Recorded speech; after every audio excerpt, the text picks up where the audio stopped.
प्यारे बच्चों, मैं दया प्रकाश पीजीटी संस्कृत की इस क्लास में आप लोगों का स्वागत करता हूँ। आज हम कारक के विषय में पढ़ेंगे।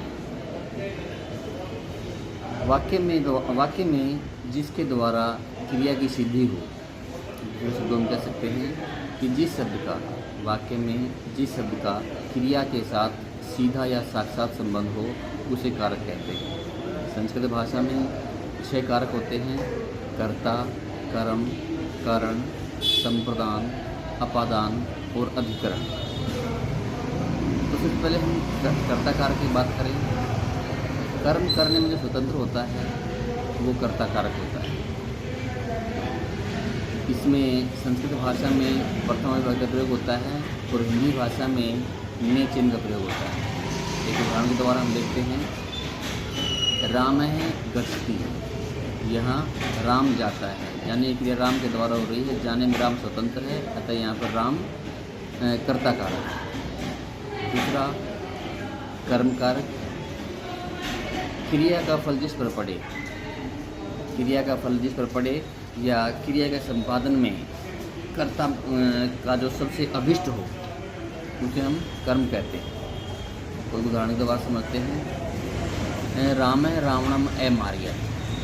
यह इस वाक्य में मारने की क्रिया हुई है और मरने का जो फल है वो रावण को पड़ रहा है, तो रावणम में द्वितीय विभक्ति है, तो रावण यहाँ पर कर्म कारक है।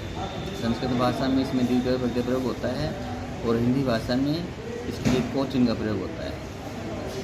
तृतीय कारक है करण कारक।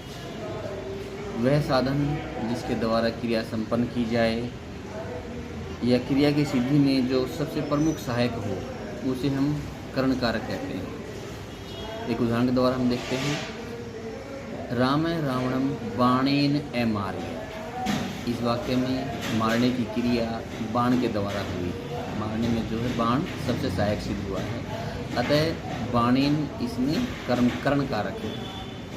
संस्कृत भाषा में कर्ण कारक में तृतीय विभक्ति प्रयोग होता है और हिंदी भाषा में से या के द्वारा चिन्हों का प्रयोग होता है।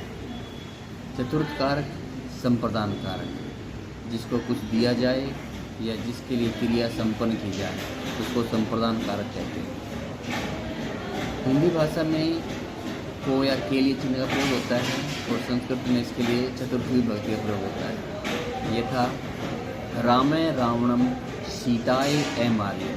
राम ने रावण को सीता के लिए मारा, अतः क्रिया सीता के लिए हुई है, अतः सीताएँ जो है यहाँ पर संप्रदान कारक है। एक और उदाहरण लेते हैं, निरपय निर्धनाय धनम यच्छति।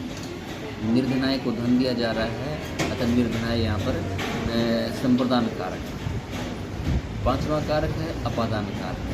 वह स्थिर वस्तु या स्थान जहाँ से कोई अन्य वस्तु अलग है, तो स्थिर वस्तु या स्थान को हम अपादान कारक कहते हैं।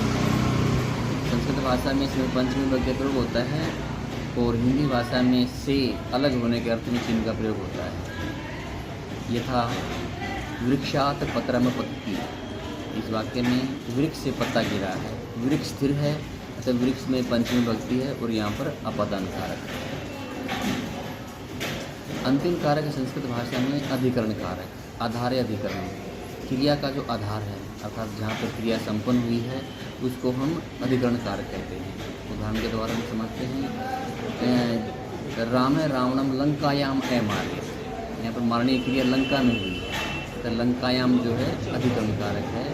संस्कृत भाषा में इसमें सप्तमी विभक्ति का प्रयोग होता है और हिंदी भाषा में या पर चिन्ह का प्रयोग होता है। संबंध को हम कारक किसी नहीं मानते, इसके लिए आज की परिभाषा की तरफ ध्यान देंगे थोड़ा सा।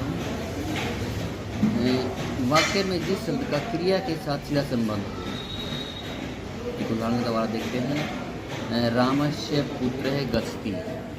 राम का पुत्र जा रहा है, पुत्र यहाँ पर जा रहा है, जाने की क्रिया पुत्र कर रहा है, जबकि षष्ठी विभक्ति रामस्य में है, तो राम का क्रिया के साथ कोई संबंध नहीं है, इसीलिए हम रामस्य को संबंध कारक नहीं मानते, इसलिए हम संबंध को भी कारक नहीं मानते। धन्यवाद।